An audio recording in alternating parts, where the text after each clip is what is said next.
Welcome to the Old Time Radio Superman Show from Boise, Idaho. This is your host, Adam Graham. If you have a comment, send it to me, adam@adamsweb.us, and be sure and rate the show on iTunes. Also, I do encourage you to pick up your copy of Speed Trap. It's available as a paperback or an audiobook. It's my latest full-length superhero comedy novel, and I think you'll enjoy it. That is Speed Trap, available now.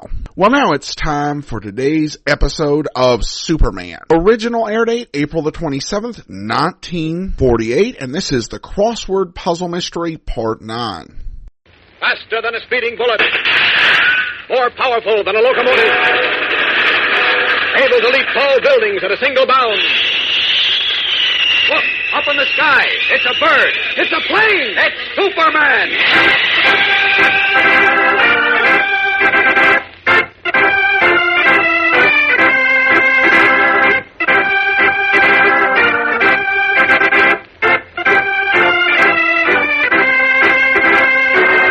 Yes, it's Superman, strange visitor from the planet Krypton, who came to Earth with amazing physical powers far beyond those of mortal men, and who, disguised as Clark Kent, mild-mannered reporter for a great metropolitan newspaper, wages a never-ending battle for truth and justice.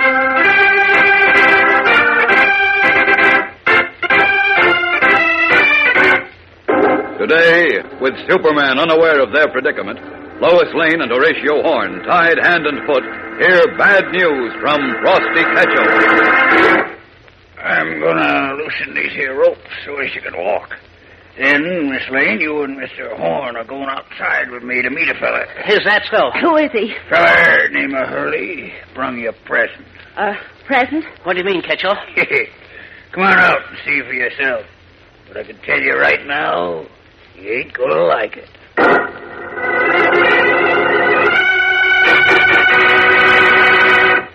Try to picture a situation, gang, in which you wake up in the morning hungry as a bear. You jump out of bed, clean your teeth, wash, dress, then dash into the kitchen for your breakfast.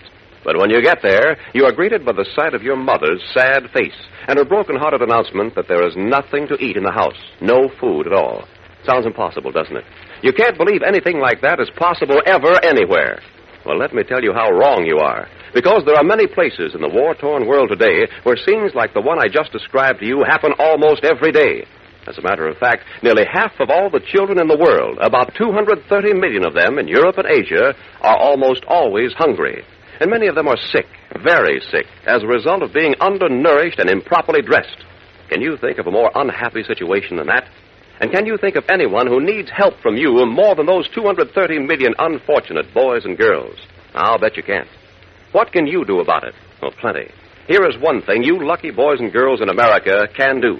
You can join the newly organized Crusade for Children and lend your efforts to the campaign to make life more bearable and far more pleasant for those sick, hungry, and unhappy children in Europe and Asia. This is your chance to do your part, to help boys and girls like yourself to grow up strong and healthy, and by so doing, deserve the gratitude of those children who will someday grow up to help you make this a world of peace and plenty for all. In a little while, I'll tell you more, so keep listening.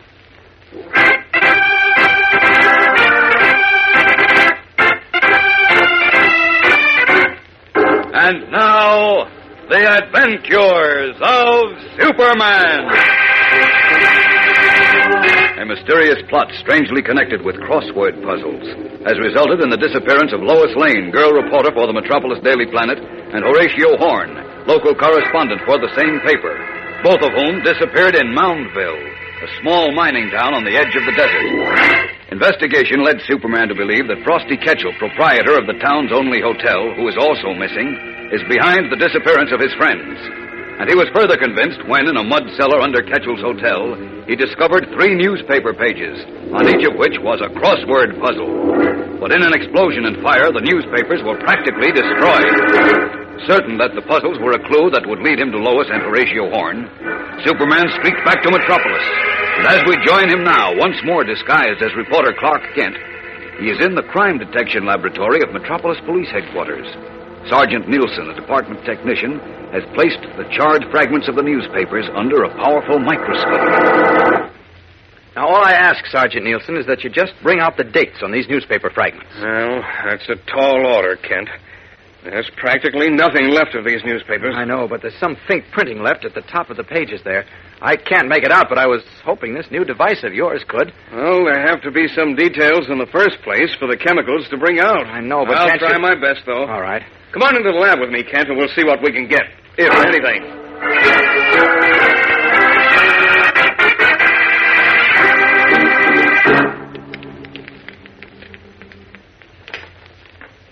It doesn't look as if we've got anything, Kent. Oh, on the contrary, Sergeant, I can see a very faint outline of printed letters. Well, if you can, you've got sharper eyes than I have. Of course I have.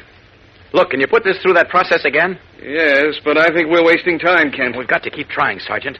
The lives of 2 people depend on this. Okay, I'll try it, but don't build any hopes on it.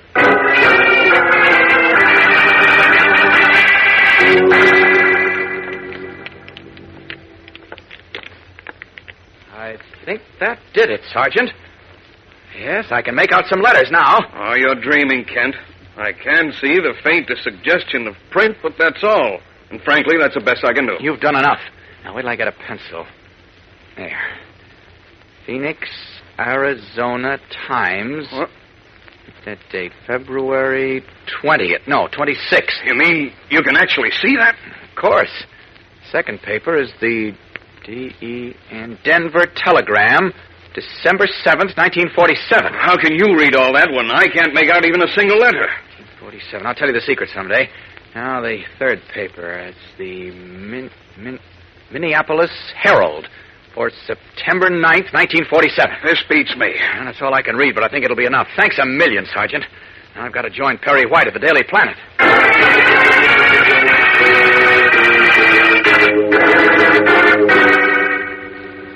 You see, Chief, I found the crossword puzzle page of a Phoenix Times, a Denver Telegram, and a Minneapolis Herald in Frosty Ketchell's cellar in Moundville. But the puzzles, which had been worked out, were destroyed when the hotel blew up. Crossword puzzle? Uh-huh. Great Caesar, Kent. Lois and Horatio Horn are missing. Heaven knows what's happened to them. And you waste time with crossword puzzles. Have you gone crazy? Not at all, Chief. I'm quite sure these puzzles are tied up somehow with their disappearance. What? And I'm hoping they'll lead me to wherever Lois and Horatio are now. Of all the cockeyed notions. Now listen, Wait a Kent. minute. I want you to... Wait, Chief. Lois and Horatio disappeared in Frosty Ketchell's hotel. And that's where I found these crossword puzzles, all worked out. Hidden in the cellar, right under the secret trapdoor through which Lois and Horatio had been dropped. Caesar's ghost, trapdoors, crossword puzzles. What is this? What goes on? That's what we're going to find out as soon as Eddie gets here. Who? Eddie, the office boy. I sent him to our library for copies of the Daily Planet for last September 9th, December 7th, and February 20th. Well, what for? Those are the dates of the papers I found in Ketchell's cellar. I've already checked and made sure that the Phoenix Times, the Denver Telegram, and the Minneapolis Herald buy their crossword puzzles from the same syndicate we do. Yeah, well, so what? So the puzzles in the Daily Planet for those dates will be the same as the one that ran in the Times, Telegram, and Herald. I see. Now, what do we have? Hold it, Chief, hold it. Come in. Oh, Eddie, get the papers I wanted? Yes, sir. Here they are, Mr. Kent. Well, thanks. All right, that's all, Eddie. Yes, sir. Thank you. Now, listen, Kent. If you don't Let's not waste any time, Chief. Here, you take this first paper, the September 9th. What? Find the crossword puzzle and work it out. I'll take the other two. But, Kent... Busy, Chief. I'm sure this is the only way we'll be able to find Lois Lane and Horatio Horn.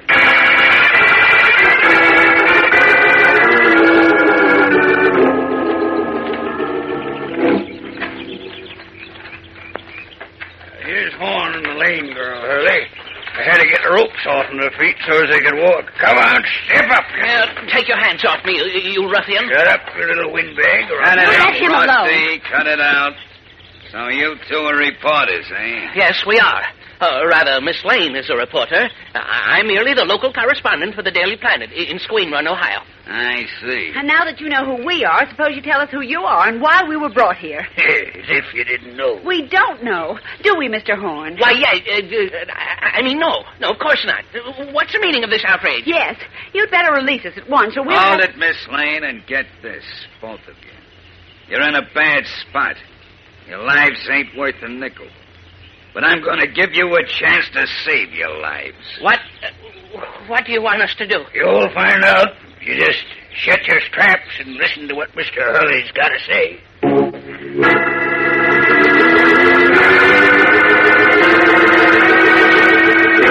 We'll be back in a moment for the tense climax of today's episode. So keep listening. Give me just a moment, gang, to answer some of your questions about how to help the starving children overseas. First, join the Crusade for Children. What is that?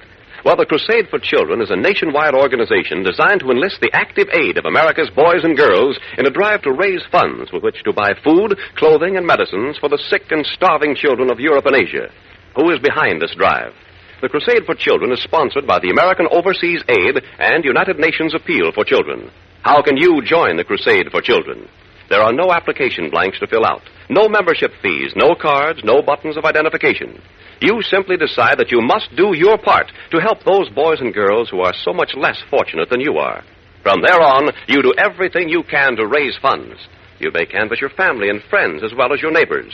Get a group of other boys and girls to help you give a play or a party for which you charge admissions. Make and sell cookies or fudge. In short, do everything you can to raise money, no matter how much or how little. Then turn the money into your city's headquarters for the American Overseas Aid and United Nations Appeal for Children. Remember that every penny you turn in will help, in part, to save the half of your own generation that is so desperately struggling for life in parts of Europe and Asia. Keep in mind that 230 million sick and starving boys and girls are looking to you, counting on you, not to let them down. Don't let them down, gang. Do everything you can to save those children, and you will help to save the future of the world.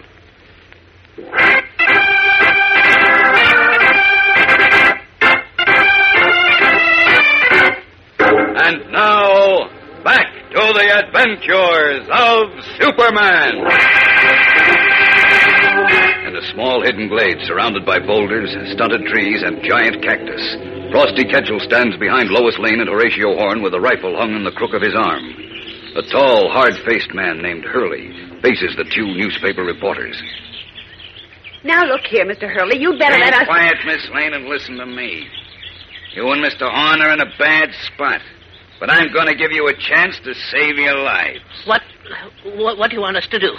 Just tell me all you know about us, and maybe I'll let you go. What do you mean? Tell you about what? You know what he means. Just tell me what you and Horn come to Mountville for. Well, we were sent to interview some very important men who were to be in Mountville, and they were atomic scientists. So... You're lying, Hurley. I know they are, Frosty. We are not. It's the truth. Cut it out, Horn. Frosty heard you tell Miss Lane that you were onto a big story that was going to break in Mountville. Yeah, and I heard you say you'd figured it out by a crossword puzzle. Oh, well, we thought that... Come on, Horn, quit stalling. Let's have it. What and how much do you know? Don't tell him anything, Horatio. You shut up, Miss Lane. Come on, Horn. No, I refuse to say a word. Good for you, Horatio. Why, you're running to the mouth, Frosty. Now, look, Horn, this is your last chance to tell me everything you know. I ain't got much time. No, sir. I can't trust your promise. If I talk, you'll probably kill us at once. But while you don't know how much I know... Look, you know what this is? You put that down. Well, yes. It's a revolver, a 45, I'd say. That's just exactly what it is, Horn. And it's loaded, too. Well, don't point it at us. Now, I'm going to count to 3. Unless you start talking before I get to 3, you're both done for. Good heavens. Great Gulliver. What do we do, Miss Lane?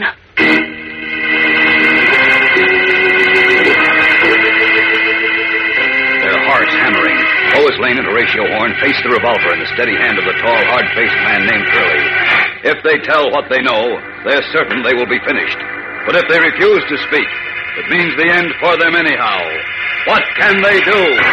How can Superman, 2,000 miles away in Metropolis with Perry White, help his friends in this perilous moment? A great deal happens in tomorrow's exciting episode, fellows and girls, so be sure to listen. Don't fail to tune in, same time, same station, for Chapter 10 of The Crossword Puzzle Mystery on The Adventures of Superman.